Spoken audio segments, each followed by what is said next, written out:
Hello. Thought I'd pop in and just give a little rundown of how my week has gone. How how many of you are superstitious even though you're born again Christians? Or not? Friday the 13th and full moon. And it's supposed to rain here. So I posted something on Facebook of, yeah, it's all coming together. Friday the 13th, full moon, and it's going to rain. That's not looking good. But I only mention that because night before last, I had a really horrible night and no reason. Didn't eat anything different, didn't do anything different, did nothing different, but woke up a couple hours after I fell asleep, and with the waking up of like somebody just shot a gun off in the room. That's the way I describe it, as if something just startles me out of sleep. My heart is pounding and my mind starts just racing. And I laid there for a good hour, doing my breathing, my deep breathing, and my praying, and my self-talk, and nothing was going to help. So I did take a small, teeny smidgen more of Klonopin. And all that really did was help me doze off and on from that point on. Very strange. Woke up, then when I finally did wake up for the day yesterday, I'm watching my grandson on the monitor. He's taking his nap. And I had him yesterday. But God graced me. Praise God. I was able to go through the day perfectly fine. Took him to McDonald's play place because it was raining yesterday. I had plans to do that today and do a picnic yesterday. We flip-flopped it. We did the picnic today. Took him to the park, packed a picnic lunch, and he's taking his nap now after that. He should be waking up soon because he's been asleep for over an hour. But slept like, I don't want to say like a baby because babies don't sleep well, but I slept pretty good last night for me. I think I woke up only once to go to the bathroom, which my norm is 2 to 3 times a night. I might have woken up enough just to reposition my pillow because my neck is so bad that I do have to do that quite often, but not enough to be fully awake. And so I slept good last night, which was a blessing. But I wonder what caused the night before, and was it, is it going to be the full moon? Because a lot of people will say they have heightened symptoms the whole week before the whole full moon, and some people will say that they problems like 2 to 3 days after the full moon. Don't know. But so I babysat Tuesday, Thursday, and today. Today's Friday, the 13th. Tuesday, I took him to the library. Our local library's got a great kids' room, children's room. It's just chock full of stuff for young kids to do. And while he was playing with every toy in sight, I took out books for nap time for the whole week. And so we're going to do this regularly. Every Tuesday will be our library day because most Tuesdays they have a story time also. So I'm trying to, plan out my year with him, babysitting. I'm very grateful to the Lord. I have to mention that I'm so grateful that because I'm not able to hold down a real job. This is a job, but a paying job at this point in my life. Doing this 3 days a week is really fulfilling a void that I have.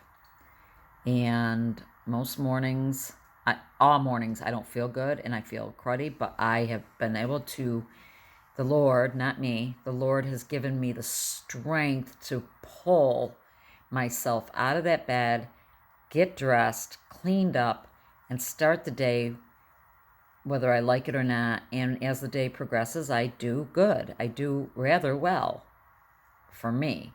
3 years ago, there's no way I would have saw myself doing this. 3 years ago, I was in such a bad place.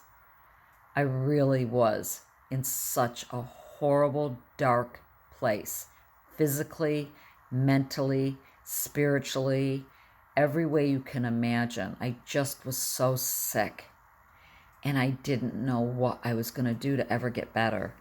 And although I am far from being 100%, I am so much better than I was up to 3 years ago. 2 years ago was when I started making a turn for the better. On Wednesday, I went and visited a friend who literally is on the cusp of suicide. She has been hospitalized couple times in her life. She's in her late 50s for major depression. She's been treated for depression most of her life. And so when she puts out the message that she's feeling suicidal, we take it very seriously because she's made the attempts. She's got suicidal ideations.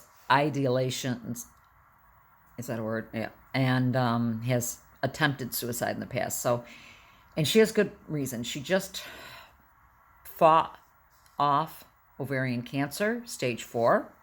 She's in remission, went through all of that, and then had back surgery that went awry. That has left her using a walker, unable to work, unable to do much for herself. She needs assistance. She has aides coming in. She has nurses coming in. And the doctors are looking at her after doing everything but stand on their head saying, there's nothing more we can do. And basically telling her, this is going to be the rest of your life. And by the way, because of the opioid crisis in America, we want to pull back on your meds. And she's like, okay, so the meds make me be able to form a sentence.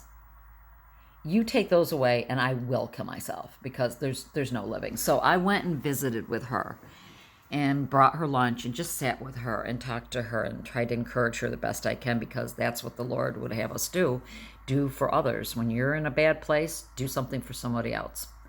As hard as it can be sometimes, if you are able, you do something for somebody else. And that is my call right now. I'm watching my grandson. This is helping my daughter and son-in-law financially, besides, knowing that their baby is being well cared for. It's helping me.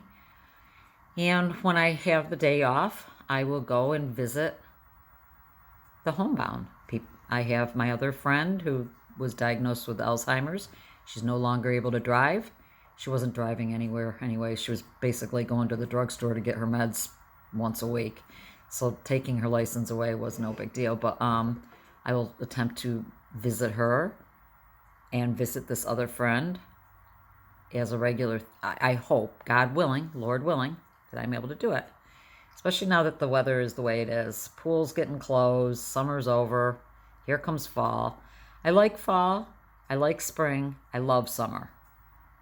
Hate winter. Hate it. Detest it. I've said it in the past. I'm loathing the idea of winter. And so that's why I'm trying to plan my days with my grandson because, before long we will be holed up in this house. And I'm not one to go play out in the snow. So Tuesdays will be library day and I'll figure out, and thank God it's only 3 days a week that I'm watching him. But like I said, I do like fall. You almost get to the point of, oh, good, I can pull out my hoodies and my sweatpants and get comfy again. But fall is upon us. So, yeah, as soon as I spout off about I haven't had to updose my Klonopin, blah, blah, blah, and then I didn't have to take that little smidgen, but I felt like if I don't get a little bit more sleep, 2 hours of sleep is not going to cut it for me watching a 2-year-old all day. You're chasing after a 2-year-old. He's almost 3. He'll be 3 in November. So he's a little older than just 2, but still, guys, I'm 60. Most of you people are much younger than me. Try chasing after a 3-year-old all day, and he's not even 3 yet, all day long. Nap time is a plus. But I will say he is a gem. He reminds me so much of my oldest grandson. When my oldest grandson was born, he's never been tested, but I'm pretty sure he's very borderline genius, and I don't say that flippantly. He's in the accelerated classes for everything, and he's just starting third grade. In this school district, they do not push children up a grade. Why? I don't know. He should be in fourth or fifth grade, and he just turned 8. He's at the reading level of a fifth grader. He is very bored in school. That is a problem. So they say, kids like him, they just give extra work and they separate them and do other things with them and blah, blah, blah. Why not just put them up a grade? I don't get it. But I just went off on a little tangent there. But he was such a joy to be around. I love spending time with him. And I was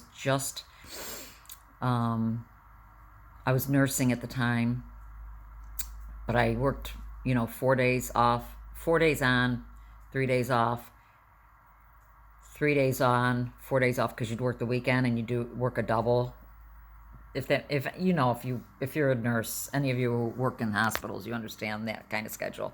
I didn't work a 5-day week. I worked 3, 4, 3, 4, and did weekends, and doubles. So I was able to watch him quite a bit. And my youngest, Wesley, reminds me much like him. He's just an easy kid. He's so easy, and he's so fun, and he's so funny. And he's like a little companion to me right now. He's helping me mentally. Seriously, I needed this. And I'm grateful to the Lord. I'm very grateful to the Lord. And so just want to hop on here. Oh, any of you who watch me at all for any length of time, my brother is back in the hospital. The one who the only living one. My other one has passed away. 3 times in less than a week, in less than 2 weeks. A week ago, Wednesday, he was brought back to the hospital for this. He's been having this overall weakness problem. And they've run tests and tests and they cannot find out what's causing. They thought it was his heart. They went in the cath lab, thought maybe he had some blockages. That was clear. They did do an ablation on him because he was having irregular heartbeats. He has AFib. Thought that might have been, nope. So Wednesday was brought back in. They kept him overnight, sent him home. This last Monday, he falls, breaks several ribs. He's ambulanced to the hospital again on Monday, tape him up, send him home that night. Why they keep sending his ass home, forgive the word, I'm sorry. But honestly, it makes me very angry. He lives alone. It's not safe. Why a social worker has not stepped in and done something for this man. But sent him home, and he was back in the hospital this Wednesday. And now finally, because I said, I'm about ready to get on a plane. And this would be earth-shattering news if I got on a plane. But I'm about ready to get on a plane and fly to Iowa and knock some heads together, because clearly the hospitals in Iowa are not up to par to the ones here in New York or the ones in Massachusetts. They don't have any world-renowned hospitals like we do. And my brother is just not getting the care he needs. But they finally decided, okay, we're not going to discharge you till we have a definitive answer as to what's happening, because it's dangerous. He's gonna die if something is not done. Now, he was hoping to move back here, by November. I don't see how it's possibly going to even happen. First of all, he hasn't found a place. He's not going to be able to drive himself here. And he has to drive. He has to have his car. And he can't afford to not have his car and some of his belongings. He wasn't going to move a lot of his stuff. He was going to actually leave 90% of his stuff there. Clothes and a few personal items. And that's how he was going to get here. And we were going to try to find him a furnished apartment to begin with, and then, slowly get things he needed. But I don't see it happening. The Lord's going to have to do a huge miracle here, because I don't know how he's going to get here. And My sister originally was going to try to fly there, help him, drive here with him, and then fly back financially. And that would mean several hotel stays, airfare to and from. They sat down and they can't financially do it. So it's not going to happen. And I can't. I know my capabilities. So that's the update on my brother. I don't know what's going to happen. I really don't. September 16th would mark my mother's 87th birthday if she had lived, and we had a huge party last year for her. Must have been we just knew. I must have just knew, that's what I should say, because we had all the family come in from out of town, and I hosted a huge birthday party at a restaurant for her. It was the last one she had. So I'm a little melancholy about that this month. A little sad. So I'm grateful for any of you who even take the time to stop by and say hi and check on what's going on with me. Again, go ahead, post underneath if you have any superstitions about the Friday the 13th, and or if you feel like you have aggravated or exaggerated symptoms when it comes around to having I'm reading a message. I'm sorry, I just got reading messages and trying to video at the same time. Around full moons. So before he wakes up, I'm going to try to enjoy a little more quiet time. God bless, and see you soon. Bye-bye.